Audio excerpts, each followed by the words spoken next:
Hello everyone, welcome to my channel speak knowledge. दोस्तों, आज के इस वीडियो में हम लोग कवर करने वाले हैं पॉलिटिकल साइंस के सब्जेक्टिव क्वेश्चन जो 2021 के लिए काफ़ी इम्पोर्टेंट है। तो दोस्तों, कल का वीडियो अगर हिस्ट्री का वीडियो नहीं देखे हैं सब्जेक्टिव तो चैनल लिंक डिस्क्रिप्शन बॉक्स में है वीडियो का, वहाँ जाकर आप देख सकते हैं। तो दोस्तों, शुरू करते हैं आज के इस वीडियो को। और उससे पहले जो है आपको दिखा देते हैं कि यहाँ पर पॉलिटिकल साइंस है और यहाँ पर खंड बी यानी आपको जो पूछा जाएगा खंड बी में, और खंड ए में जो रहेगा आपका रहेगा वो यानी ऑब्जेक्टिव क्वेश्चंस रहेंगे। ठीक है, तो आपको अगर वीडियो अच्छा लगे तो लाइक करना है और चैनल को सब्सक्राइब तो कर ही लेना है और अपने फ्रेंड को शेयर ज़रूर करना। ये 3 चीज़ आप लोग को कर लेना है। उसके बाद हर दिन इसी तरह के वीडियो आएंगे। अगर नहीं करेंगे तो ज़्यादा जो है वीडियो नहीं आने वाला है। तो वीडियो को लाइक ज़रूर करिएगा। ठीक है, तो अब बढ़ते हैं हम लोग यहाँ पर देख लेते हैं क्वेश्चन नंबर 1 क्या है। और हिस्ट्री का अगर सब्जेक्टिव जो है नहीं देखे हैं तो लिंक डिस्क्रिप्शन बॉक्स में वहाँ जाकर देख सकते हैं। क्वेश्चन क्या कह रहा है कि आर्थिक न्याय क्या है। क्वेश्चन नंबर 1 में कह रहा है कि आर्थिक न्याय क्या है। तो यहाँ पर हम लोग उत्तर को देख लेते हैं। क्या कह रहा है कि आर्थिक न्याय से तात्पर्य समाज में बराबरी का प्रयास करना है, किसी के पास अकूत संपत्ति ना हो और कोई भूखमरी से ना मरे। ठीक है, सर्वत्र आर्थिक बराबरी हो, मूलभूत आवश्यकताओं की उपलब्धता सभी नागरिकों को हो, यही आर्थिक न्याय है।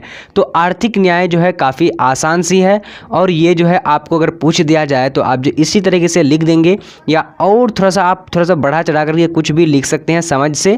तो दोस्तों, आपको 5 नंबर जो है आसानी से मिल जाएंगे। अब बढ़ते हैं क्वेश्चन नंबर 2 की ओर। ठीक है, तो क्वेश्चन नंबर 2 यहाँ पर स्क्रीन पर आ चुकी है। क्या कह रहा है दोस्तों? कह रहा है कि मंडल आयोग की मुख्य सिफारिशें क्या थी। तो इसका राइट आंसर यहाँ पर हम लोग देख लेते हैं क्या थी। 1978 में जनता दल ने सरकार ने बीपी मंडल की अध्यक्षता में एक आयोग का गठन किया जो मंडल आयोग के नाम से जाना जाता है। आयोग का वादी था पिछड़े वर्गों की पहचान कराना, इन वर्गों की सामाजिक, आर्थिक, शैक्षणिक स्थिति का पता लगाना तथा इन वर्गों की स्थिति सुधार हेतु उपाय बताना। आयोग ने दिसंबर 1980 की अपनी सिफारिशों पेश किया, जिसके अंतर्गत मुख्य सिफारिशें में पिछड़ी जातियों की सरकारी एवं शिक्षण संस्थाओं में 27% आरक्षण और भूमि सुधार तथा अगस्त 1990 में राष्ट्रीय मोर्चा की सरकार ने मंडल आयोग की मुख्य सिफारिशों को लागू किया। तो दोस्तों, आप लोग को जो है समझ आ चुका होगा थोड़ा बहुत। अगर आप लोग को समझ नहीं आती है तो आप लोग को करना क्या है कि एक बार आप लोग देखिए वीडियो को, बस दूसरे बार आप जो है फिर से देखिए, यानी 2-3 बार आप रिपीट करेंगे तो मेरे आवाज़ जो है सुनकर आप जो है इसको याद कर सकते हैं और समझ सकते हैं। ठीक है दोस्तों, अब चलते हैं अगले प्रश्न की ओर। अगला प्रश्न यहाँ पर क्या कह रहा है, चलिए। तो तीसरा नंबर प्रश्न ये कह रहा है कि राष्ट्रीय एवं क्षेत्रीय दलों में क्या अंतर है। तो राष्ट्रीय दल क्या होता है दोस्तों, यहाँ पर उत्तर देख लेते हैं। राष्ट्रीय दल जहाँ केंद्र का प्रत्यक्षदर्शी होता है, ठीक है, केंद्र का प्रत्यक्षदर्शी होता है, और वहीं क्षेत्रीय दल राज्यों के अंतर्गत आते हैं। ठीक है, यहाँ पर क्या है, केंद्र के प्रत्यक्ष दल में आते हैं और यहाँ किस में आते हैं, यहाँ राज्यों के अंतर्गत आते हैं। ठीक है, केंद्र और राज्य यानी अलग अलग होते हैं। तो केंद्र के अंतर्गत जो कौन आते हैं, राष्ट्रीय दल, और क्षेत्रीय दल आते हैं किसके अंतर्गत, यानी राज्य के अंतर्गत आते हैं। ठीक है, अगर आप लोग को समझ नहीं आती है तो आप लोग, मैं बार बार बोल चुका हूँ कि एक बार देखिए, उसके दूसरा बार जो है आप इसको फिर से रिपीट करिए, आप लोग को आसानी से समझ आ जाएगी। और समझने के बाद जो है आप कॉपी में ज़रूर उतारिएगा, लिखिएगा, ताकि आपको अच्छी तरीके से याद हो जाए। अब यहाँ पर काफ़ी वीवीआई क्वेश्चन है ये, क्योंकि ये क्वेश्चन बार बार पूछा जा चुका है। भारतीय राजनीतिक के कांग्रेस प्रभुत्व से आप क्या समझते हैं। तो काफ़ी वीवीआई ऑब्जेक्टिव है। यहाँ पर क्या कह रहा है कि कांग्रेस प्रभुत्व का तात्पर्य आज़ादी के बाद 1967 तक केन वो प्रांतों में लगातार कांग्रेस पार्टी का शासन, कांग्रेस प्रभुत्व का प्रमुख कारण विपक्षी दलों में एकता का अभाव होना था। स्वतंत्र भारत के प्रथम आम चुनाव में भारतीय राष्ट्रीय कांग्रेस की जीत सुनिश्चित थी। यहाँ पर जो है मिस्टेक हो चुका है, ठीक है। उसके बाद इसका कारण था कि भारतीय स्वाधीनता संग्राम, भारतीय राष्ट्रीय कांग्रेस की भूमिका काफ़ी सराहनीय थी। परिणाम फलस्वरूप 1952 के आम चुनाव में कुल 489 सीटों में 364 सीट कांग्रेस पार्टी ने जीती थी, ठीक है। उसके बाद 1957, तो यहाँ पर एक जो है पहला जो है यहाँ पर आ चुकी है ये ऑब्जेक्टिव क्वेश्चन, जो पहला आम चुनाव कब हुआ था, तो पहला जो आम चुनाव हुआ था ये 1952 में हुआ था, दूसरा 1957। तो दूसरा 1957 में देश का दूसरा आम चुनाव हुआ। इस आम चुनाव में भी लोकसभा के लिए निर्धारित 494 स्थानों में कांग्रेस ने 371 स्थान प्राप्त हुए। इतनी बड़ी संख्या में लोकसभा ने कांग्रेस की जीत से कांग्रेसी नेता काफ़ी खुश थे और ऐसा लगने लगा था कि अगले कई दशकों में कांग्रेस का प्रभुत्व शायद ही कमी आए। लेकिन धीरे धीरे कांग्रेस के प्रभुत्व में कमी आई और 1962 के आम चुनाव में भी 494 स्थानों में कांग्रेस को 361 स्थान मिले, ठीक है। तो तीसरा जो कब हुआ था आम चुनाव, तो 1962 में हुआ था। शुरू कब से हुआ था, 1952 से। 1952 उसके बाद 5 साल, हर 5 साल के बाद होता है एक आम चुनाव। तो 1962 जो हुआ था, यानी पहला आम चुनाव हुआ था, दूसरा हुआ था 1957 और तीसरा हुआ था 1962। यानी हर 5 साल को आप जोड़ते जाइएगा तो आपको जो है कभी कभी अगर पूछ दिया जाए तो आप जो है आसानी से बता सकते हैं, ठीक है। उसके स्थान मिले। उल्लेखनीय है कि इन तीनों आम चुनावों में कांग्रेस पार्टी भारतीय राजनीति पर हावी रही, ठीक है। तो 3 बार यानी 15 साल जो है बहुत जो है हावी रही थी कांग्रेस पार्टी, ठीक है। अब बढ़ते हैं अगले प्रश्न की ओर। तो आप लोगों को मैं पहले ही बता रहा हूं, अगर आप लोगों को समझ नहीं आती है तो आप लोग एक बार देखिए, उसके बाद दूसरा बार देखिए, तीसरे बार आपको आसानी से समझ आ जाएगी, ठीक है। तो वीडियो अगर अच्छा लगे तो लाइक ज़रूर करना। अब यहाँ पर क्या है, क्षेत्रवाद क्या है। क्षेत्रवाद का तात्पर्य ऐसा चेतना है जिसमें क्षेत्रीय पहचान ही राजनीतिक प्रक्रिया की भागीदारी का प्रमुख आधार होती है। क्षेत्रीय पहचान विशिष्ट संस्कृति, भाषा, भौगोलिक परिस्थिति या प्रजाति के आधार पर विकसित हो सकती है। भारत में इस तरह की क्षेत्रीय विभिन्नताएं में सदैव विद्यमान रही है।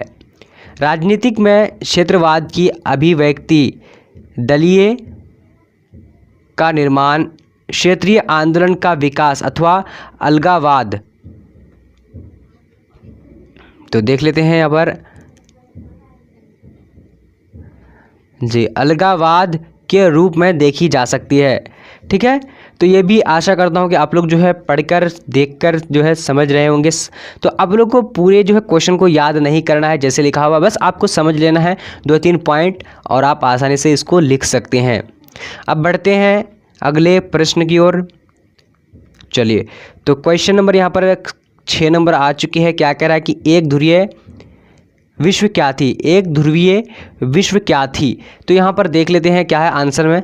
शीत युद्ध के समय, तो 1945 से 1991 जो है हुई थी शीत युद्ध शुरू। 2 अलग अलग गुटों में शामिल देशों के बीच शक्ति का बंटवारा था। शीत युद्ध के समय संयुक्त राष्ट्र अमेरिका और सोवियत संघ ने इन 2 अलग अलग शक्ति केंद्रों का अगुवा थे। सोवियत संघ के पतन के बाद दुनिया में एकमात्र महाशक्ति अमेरिका बचा था। जब अंतर्राष्ट्रीय व्यवस्था किसी एक महाशक्ति या कहे कि उन्हें उद्धृत महाशक्ति के दबाव में हो तो बहुआ इसे एक ध्रुवीय व्यवस्था भी कहा जाता है, ठीक है।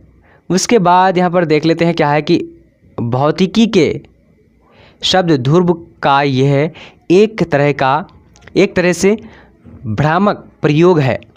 अंतर्राष्ट्रीय व्यवस्था में ताकत का एक ही केंद्र हो तो इसे वर्चस्व शब्द में इस्तेमाल वर्णित करना ज़्यादा उचित होगा। ठीक है, तो आप लोग जो है देखने के बाद थोड़ा बहुत जो है आप लोग को समझ आती होगी।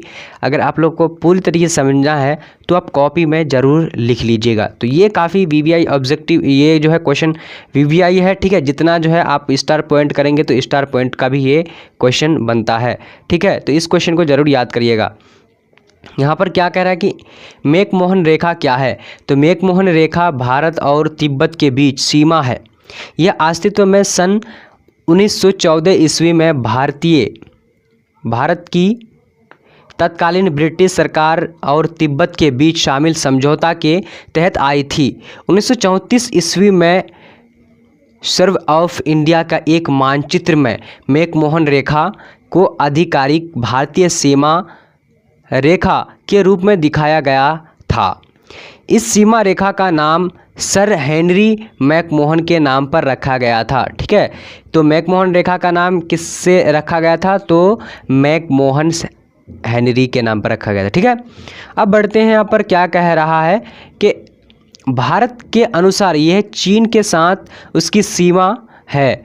वर्तमान समय तक उस सीमा रेखा पर विवाद यथावत बना हुआ है, लेकिन भारत और चीन के बीच भौगोलिक सीमा के रूप में इसे अवश्य माना जाता है। तो ठीक है, ये भी क्वेश्चन जो है आपको समझ में आ चुका होगा। अगर नहीं आता है तो आप इसको दोबारा रिपीट करके पढ़िए, देखिए, बार बार देखिए, डाउनलोड कर लीजिए। ठीक है, अब यहाँ पर क्या है कि प्रत्यक्ष प्रजातंत्र क्या है? तो अप्रत्यक्ष प्रजातंत्र जो क्या है, तो यहाँ पर देख लेते हैं। प्रत्यक्ष प्रजातंत्र एक ऐसी शासन व्यवस्था है जिसमें जनता अपना शासक खुद नहीं चुनती है। अप्रत्यक्ष प्रजातंत्र में सभी नागरिक सारे महत्वपूर्ण नीतिगत फैसलों पर मतदान नहीं करते हैं। इसे अप्रत्यक्ष प्रजातंत्र इसलिए कहा जाता है क्योंकि सैद्धांतिक रूप से इसमें कई प्रतिनिधि या मध्यस्थ होता है। अप्रत्यक्ष प्रजातंत्र छोटे समुदाय या नगर राष्ट्रों में नहीं है। ठीक है, तो इसको आप जो है पढ़ लीजिएगा अच्छी तरीके से और समझ आ ही जाएगा। दोबारा पढ़ेंगे तो आपको आसानी से जो है समझ आ जाएगी। अब यहाँ पर 9 नंबर क्या कह रहा है दोस्तों? 9 नंबर में देख लेते हैं, उदारीकरण क्या है? तो उदारीकरण ये काफ़ी वीवीआई है। ठीक है, ये भी क्वेश्चन जो है दोस्तों वीवीआई आपके लिए बना हुआ है, इसको ज़रूर जो है एक बार देख लीजिएगा। उदारीकरण 1991 में अपनाई गई विश्व व्यवस्था का प्रभाव आर्थिक जगत पर भी पड़ा है। उदारीकरण की नीति को प्राय संपूर्ण विश्व में स्वीकार कर लिया गया है। इसके परिणाम स्वरूप राष्ट्रों की व्यापारिक और आर्थिक गतिविधियों पर राज्य का नियंत्रण समाप्त कर दिया गया है। व्यापार करने के लिए राज्य और स्वतंत्र उद्यमों को छूट दी गई है। इस प्रकार संपूर्ण विश्व एक बाजार के रूप में परिवर्तित होने लगा। खुलेपन की नीति को मान्यता दी गई। उसके बाद भूमंडलीकरण की नीति का अभिप्राय इन्हें संदर्भों में है। आलोचक इस नीति को अमेरिका तथा विकसित देशों द्वारा अपनाई गई नौ उपनिवेशवाद की नीति बतलाते हैं। विश्व व्यापार संगठन इस नीति का मुख्य न्यायिक संस्था है। ठीक है, तो यहाँ पर विश्व व्यापार संगठन, ठीक है, तो ये क्या है जो है मुख्य न्यायिक संस्था है। अब बढ़ते हैं 10 नंबर क्वेश्चन और अंतिम क्वेश्चन है। तो इस क्वेश्चन को जो है आप लोग ज़रूर देखिएगा। जो भी क्वेश्चन यहाँ पर लेकर आए हैं वो काफ़ी वीवीआई क्वेश्चन लेकर आए हैं, क्योंकि जो बार बार पूछे गए हैं और जो पूछे जाते हैं वही क्वेश्चन को इसमें हम लेकर आए हैं। तो समझ अगर नहीं भी आती होगी तो आप लोग जो है पूरे वीडियो को ज़रूर देखिएगा और लाइक करिएगा, अपने फ्रेंड को शेयर करिएगा। 2-3 बार देखने से आपको आसानी से याद हो जाएगा, यानी आप जो है आसानी से लिख सकते हैं कॉपी पर। अब यहाँ पर क्या है, उत्तर में लेनिन व स्टालिन ने अर्थव्यवस्था साम्यवादी राज्य के हाथों में रख दी। निजी कृषि व उद्योग व्यवस्था को मिटा दिया गया। राज्य के योजना आयोग ने पंचवर्षीय योजनाएं बनाई जिन्हें क्रूरता से लागू किया गया। समस्त आर्थिक क्षेत्र का सरकारीकरण कर दिया गया। इसी आदेशित अर्थव्यवस्था कहा गया। लेकिन माओ ने मिश्रित अर्थव्यवस्था का नमूना पसंद किया। मध्यम व निम्न स्तर पर निजी अर्थव्यवस्था बनाए रखी गई।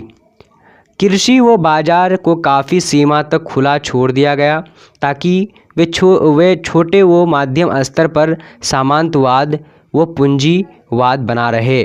ठीक है, इसी खुली बाजार अर्थव्यवस्था कहा गया। तो इसे ही ने खुली अर्थव्यवस्था मैंने कहा गया। ठीक है, खुली बाजार अर्थव्यवस्था। तो खुली बाजार अर्थव्यवस्था जो है आप आसानी से पढ़कर समझ सकते हैं कि खुली जैसे खुला हुआ बाजार, वही जो है अर्थव्यवस्था से जुड़ा हुआ है। तो उसी को हम लोग खुली अर्थव्यवस्था खुली बाजार अर्थव्यवस्था कहते हैं। तो आप लोग कमेंट करके ज़रूर बताएं कि आज का वीडियो आप लोगों को कैसा लगा, और अच्छा लगा तो लाइक करना और अपने फ्रेंड को शेयर करना।